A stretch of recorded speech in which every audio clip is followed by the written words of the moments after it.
अस्सलाम वालेकुम, welcome to SS medicos. आप को दोबारा कंटिन्यू करेंगे एक्शन टेंशन को। कल एक मिस्टेक हो गई थी कि हाइपरपोलराइजेशन मैंने यहाँ पे बना दी थी। हाइपरपोलराइजेशन जो फेज होती है वो रेस्टिंग मेम्ब्रेन टेंशन के बाद आती है। हमने ये बात की थी कल कि -90 से जब -90 जो रेस्टिंग मेम्ब्रेन टेंशन होता है, अब यहाँ पे तो हमने स्टिमुलस अप्लाई किया। अगर वो इतना काबिल होगा कि जो सोडियम आयंस की ओपनिंग इतनी करवा दे कि वो थ्रेशोल्ड लेवल तक पहुंचे, तो देन रैपिड जो होगा एक्शन पोटेंशियल स्टार्ट हो जाएगा। ठीक है, वो जाएगा 30 प्लस 35 तक, जो कि इसका ओवरशूट लेवल है। इस पे आके जो सोडियम के यहाँ से लेके यहाँ तक सोडियम आयंस के जो वोल्टेज गेटेड चैनल से वो ओपन होंगे, और जब ओवरशूट पॉइंट आ जाएगा यहाँ पे, आगे सोडियम गेटेड जो चैनल से वो क्लोज हो जाएंगे। उसके बाद हमारे पास रिपोलराइजेशन, ये थी हमारे पास डिपोलराइज फेज। रिपोलराइजेशन फेज आएगी रिपोलराइजेशन वाली, यहाँ पे डिपोलराइज वाली थी। रिपोलराइजेशन में क्या होगा, पोटेशियम गेटेड जो voltage potassium voltage gated channel से वो ओपन होंगे। इससे क्या होगा कि जो हमारे पास मेम्ब्रेन के अंदर पॉजिटिविटी इंक्रीज हो गई थी बहुत ज्यादा as compared to the outside of the cell membrane. अब ये क्या होगा कि जिस तरह हमारे पास पोटेशियम आयन बाहर जाना शुरू होगा, तो क्या होगा, पॉजिटिव चार्ज बाहर तरफ जा रहा है। इससे क्या होगा कि जो मेम्ब्रेन इनसाइड द मेम्ब्रेन जो नेगेटिव पॉजिटिव चार्ज था वो नेगेटिव में कन्वर्ट होना शुरू हो जाएगा, और वो आहिस्ता आहिस्ता करके रेस्टिंग मेम्ब्रेन टेंशन के लेवल पे आ जाएगा। लेकिन अगर बहुत ज्यादा पोटेशियम आयंस, जिस तरह कल बात की थी, कि अंदर आएंगे, तो ये हमारे पास हाइपरपोलराइजेशन की फेज कोज करवा देगा। और जो नॉर्मल रेस्टिंग मेम्ब्रेन पोटेंशियल होता है इसे हम कहते हैं पोलराइज फेज। ठीक है, और ये जो -65 तक था, मतलब ऐसा थ्रेशोल्ड लेवल जो अचीव करे और फिर उसके बाद एक्शन पोटेंशियल जनरेट करवाए, इस ये था हमारे पास थ्रेशोल्ड। ठीक, अब कुछ मसल्स मोस्टली इस तरह के होते हैं जिनके अंदर प्लेटो फेज आता है। अब यहाँ पे कोई प्लेटो फेज नहीं आया, यहाँ ये पीक पॉइंट आया था ओवरशूट लेवल। अब ये इस तरह के ये होता है मोस्टली कार्डियक मसल्स के अंदर या फिर स्मूथ मसल्स के अंदर। और मोस्टली अगर स्मूथ मसल्स में कई बार इस तरह भी होता है कि सोडियम चैनल्स कोई पार्ट रोल नहीं करते रिपोलराइजेशन के अंदर, उनके अंदर सिर्फ कैल्शियम चैनल्स पड़े होते हैं। अब हम इसका डिस्कस करते हैं कि किस तरह का होता है।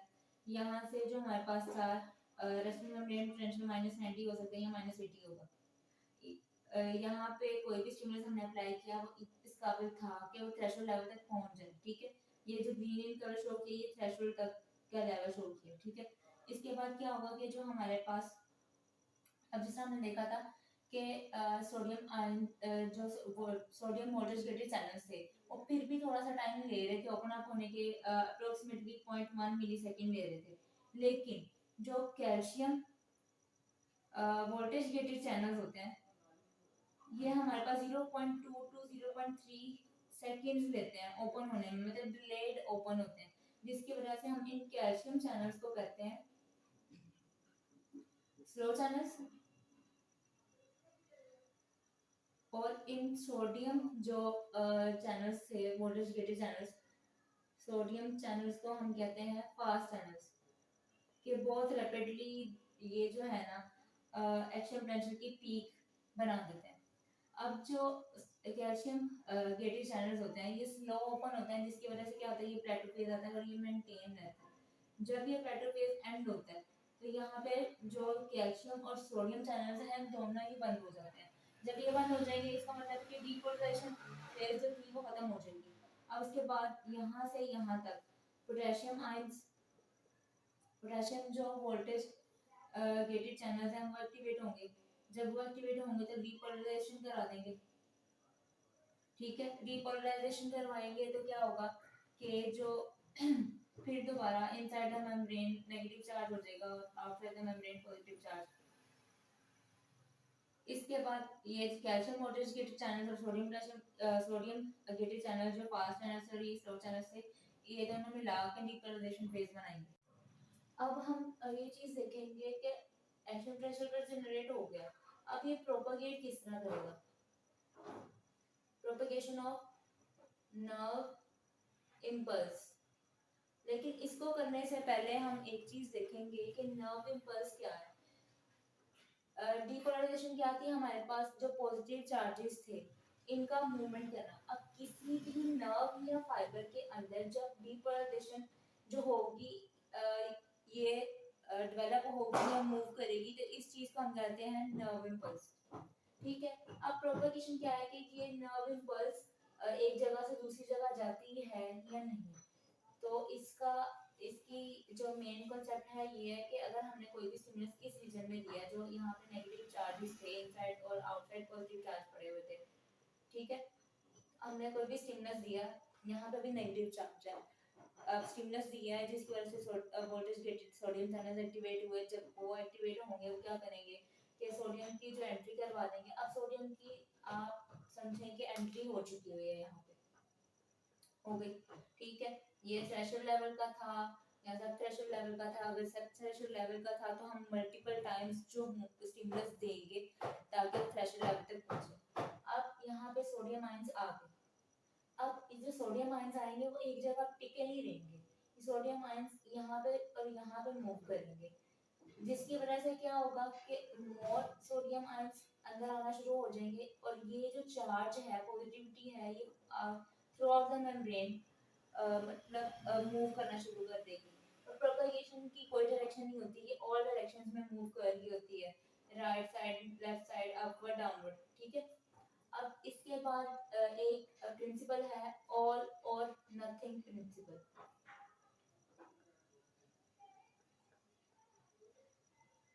ये हमें क्या बताता है कि यहाँ तो जो भी हमने स्टिमुलस अप्लाई किया है वो नर्व इम्पल्स जनरेट करवाएगी, या तो वो सारे फाइबर्स की नर्व फाइबर या मसल फाइबर की कॉन्ट्रैक्शन करवाएगी, यहाँ पे नर्व इम्पल्स जनरेट करवाएगी, या फिर वो कुछ भी नहीं करेगी। अब वो कुछ ना करने वाला क्या सीन है कि यहाँ पे हमारे पास सब थ्रेशोल्ड लेवल का स्टिमुलस था जो कि उसके अंदर एक्शन पोटेंशियल ही जनरेट नहीं करवा पाया। लेकिन अगर वो स्टिमुलस हमारे पास थ्रेशोल्ड लेवल का है या फिर सुप्रा थ्रेशोल्ड लेवल का है, तो वो क्या करेगा, वो एक्शन पोटेंशियल जनरेट करवा देगा, जिसकी वजह से वो प्रोपेगेट करेगा या तो पूरी की पूरी नर्व को या फिर पूरे के पूरे मसल को एक्टिवेट करवा देगा, या फिर नर्व इम्पल्स उसके अंदर जनरेट करवा देगा, ये एक्शन पोटेंशियल कोज करवा देगा। इसे कहते हैं ऑल और नथिंग प्रिंसिपल, के सारे मसल्स ही या तो कॉन्ट्रैक्ट करेंगे, मतलब उनके अंदर नर्व इम्पल्स जनरेट होगी, या फिर सारे के सारे ही रिलैक्स करेंगे, कोई नर्व इम्पल्स जनरेट नहीं हुई। डिफरेंस देखते हैं माइलिनेटेड और नॉन माइलिनेटेड या अनमाइलिनेटेड। अनमाइलिनेटेड बेटर टर्म है नर्व फाइबर्स की। अनमाइलिनेटेड वो होंगे जिनके अंदर माइलिन शीथ रैप नहीं करेगी, उन फाइबर्स को हम कहते हैं अनमाइलिनेटेड फाइबर्स, नर्व फाइबर्स, ठीक है। इनकी जो प्रॉपर्टीज हैं वो ये हैं कि इनकी जो स्पीड ऑफ कंडक्शन होती है 0.25 मीटर पर सेकंड होगी, और ये बहुत स्मॉल नर्व फाइबर्स के अंदर होता है। नर्व वो स्मॉल नर्व फाइबर्स जो होंगे वो अनमाइलिनेटेड होंगे उनके, और ये मोस्टली ब्रेन के अंदर ही विद इन द ब्रेन और स्पाइनल कॉर्ड प्रेजेंट होता है, ठीक है। अब इसकी निस्बत कुछ फाइबर्स होते हैं जिन्हें हम माइलिनेटेड नर्व फाइबर्स कहते हैं। माइलिनेशन क्या है कि उनको नर्व शीथ ने इनक्लोज किया हुआ है, जिसकी वजह से हमने माइलिनेटेड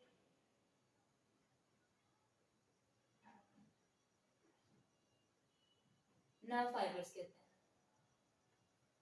ठीक है। माइलिन शीथ में एक चीज याद करने वाली ये है कि माइलिनेशन तो होनी है, लेकिन इसमें डिफरेंस ये आता है कि एक सीएनएस के अंदर होती है और एक होती है पेरिफेरल नर्वस सिस्टम के अंदर, सेंट्रल नर्वस सिस्टम और पेरिफेरल नर्वस सिस्टम के अंदर। जो पेरिफेरल नर्वस सिस्टम के अंदर माइलिनेशन मतलब नर्व फाइबर्स की जो नर्व शीट बनाएंगे वो होते हैं हमारे पास श्वान सेल्स, ठीक है। और जो सीएनएस के अंदर होते हैं वो हमारे पास होते हैं हेलिकोडेंड्रोसाइट्स। तो आपने ये डिफरेंस याद रखना है एमसीक्यूज के पॉइंट ऑफ व्यू से। Back to the topic, myelination हमें पता चल गई, कोई भी ऐसे फाइबर जिनके अंदर जिनको सराउंड किया होगा माइलिन शीट ने, तो हम उन्हें कह देंगे माइलिनेटेड नर्व फाइबर्स। अब हमें एक चीज पता है कि हमारे पास जो भी नर्व फाइबर या नर्व प्रोसेसेस सेल बॉडी से अवे सिग्नल लेके जाएंगे, हम उन्हें एक्सॉन कहते हैं। फॉर एग्जांपल ये एक हमारे पास एक्सॉन है, ठीक है, उसकी सेल मेम्ब्रेन को हम कहते हैं एक्सोलेमा, ठीक है, और जो उसके अंदर साइटोप्लाज्म पड़ा होता है हम उसे कहते हैं एक्सोप्लाज्म। अब क्या चीज है जो एक्सोलेमा है, यही मेन इम्पोर्टेंस का हामिल है कि नर्व इम्पल्स ने जो ट्रैवल करना है along the direction of the axolemma करेगा, कि जो हमारे पास एक्सोन की सेल मेम्ब्रेन है उसी के अलोंग नर्व इम्पल्स जनरेट होगी और इसी के थ्रू ही मोस्टली वो प्रोपेगेट करेगी। अब जो माइलिन शीट है ये बनती किस तरह से है, इस तरह श्वान सेल आए, पहले वो ऑल अराउंड कवर करेंगे, फिर टर्न्स टर्न्स एंड टर्न्स बनाएंगे अराउंड द एक्सोन, ठीक है, जिसकी वजह से वो एक थिक सी कवरिंग बना देंगे जिसे हम माइलिन शीट कहते हैं, और ये श्वान सेल का न्यूक्लियस, ठीक है। अब ये जो माइलिनेशन जिस जिस एरिया के अंदर है, ये यहाँ से नर्व इम्पल्स की कंडक्शन नहीं होने देंगे, ये थिक सी लेयर बना देते हैं और यहाँ से कोई भी नर्व इम्पल्स, ये इंसुलेशन प्रोवाइड करते हैं, इलेक्ट्रिसिटी इनमें से पास नहीं कर सकती, मतलब एक्सीलरेशन यहाँ पे जनरेट नहीं हो सकता। लेकिन जिन पॉइंट्स पे ये एब्सेंट होती है, ये ग्रीन वंस, इन्हें हम कहते हैं नोड्स ऑफ रेनवियर।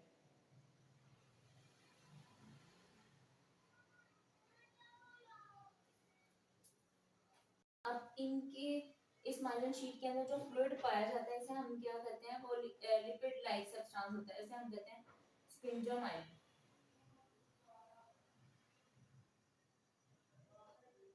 ठीक है।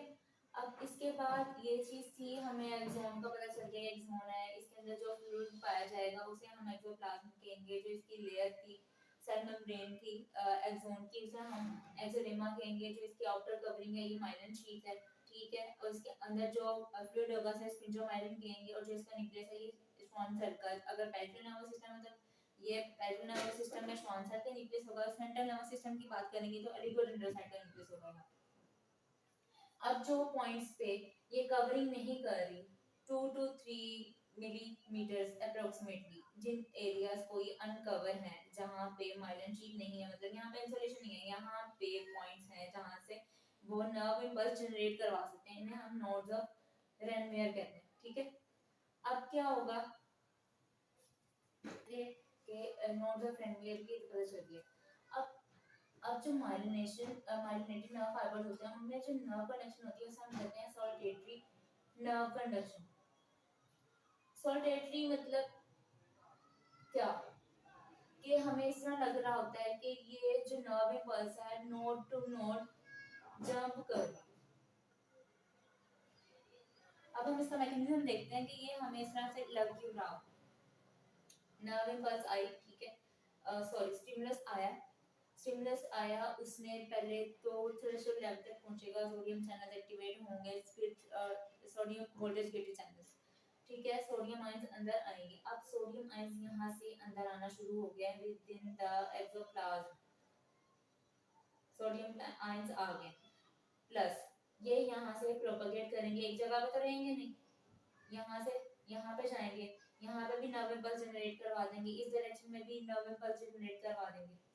इसके अलावा अब नर्व है, नर्व खाली तो नहीं पड़ी होगी कभी भी, यहाँ पे जो फ्लूइड होता है एक्स्ट्रा सेलुलर फ्लूइड या फिर एक्स्ट्रा नर्वल फ्लूइड जो पड़ा होता है इसके सराउंडिंग में, यहाँ से ही ये जो आयंस होंगे थोड़े से यहाँ से ट्रैवल करेंगे और कुछ यहाँ से फिर दोबारा एंट्री करवाना शुरू कर देंगे, यहाँ से भी एक्टिव पोटेंशियल जनरेट करवाना शुरू कर देंगे, जिसकी वजह से हमें इतना क्या लग रहा होता है कि नोड टू नोड जो है नर्व इम्पल्स जंप कर रही है, जिसकी वजह से हम इसे कहते हैं सॉलिटेटरी नर्व कंडक्शन, और ये होती है माइलिनेटेड नर्व फाइबर्स के थ्रू, ठीक है।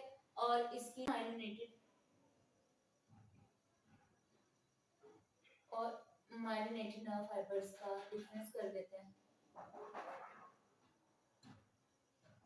एग्जाम पॉइंट ऑफ व्यू से, अगर कोई 2 नंबर या 3 नंबर का क्यों पूछ लिया जाए। अनमाइलिनेटेड फाइबर्स क्या होंगे? विदाउट माइलिन शीट,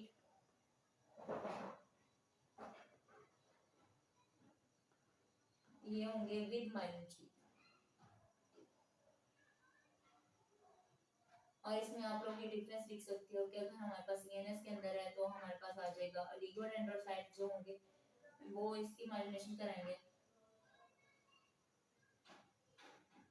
और अगर हम पेरिफेरल नर्वस सिस्टम में बात करेंगे तो हमारे पास यहाँ पे श्वान सेल्स आ जाएंगे। ठीक है। इसके बाद जो यहाँ पे है, ये जो अनमाइलिनेटेड फाइबर्स होते हैं, स्मॉल डायमीटर होता है, smaller diameter plus slow conduction,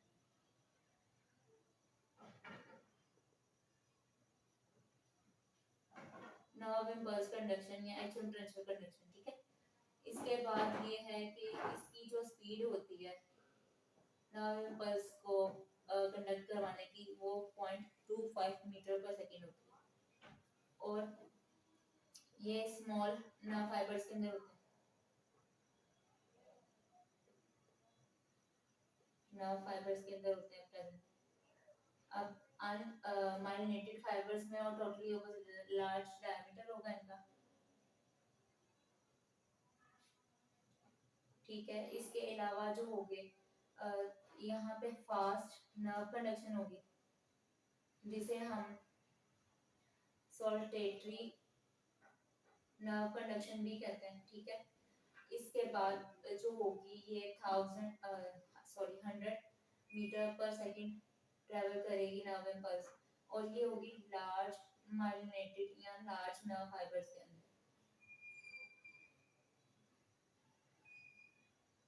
further जो है कि इसकी अगर हम नर्व फाइबर्स की टाइप्स देखें तो आप ये भी बता सकते हो कि ये सी टाइप या सी फाइबर्स के अंदर होता है अनमाइलिनेटेड, और जो माइलिनेटेड होते हैं वो ए अल्फा, ए बीटा और ए गैमा नर्व फाइबर्स के अंदर जो होते हैं वो माइलिनेटेड नर्व फाइबर्स होते हैं, जो कि फास्ट कनेक्टेड होते हैं, जैसे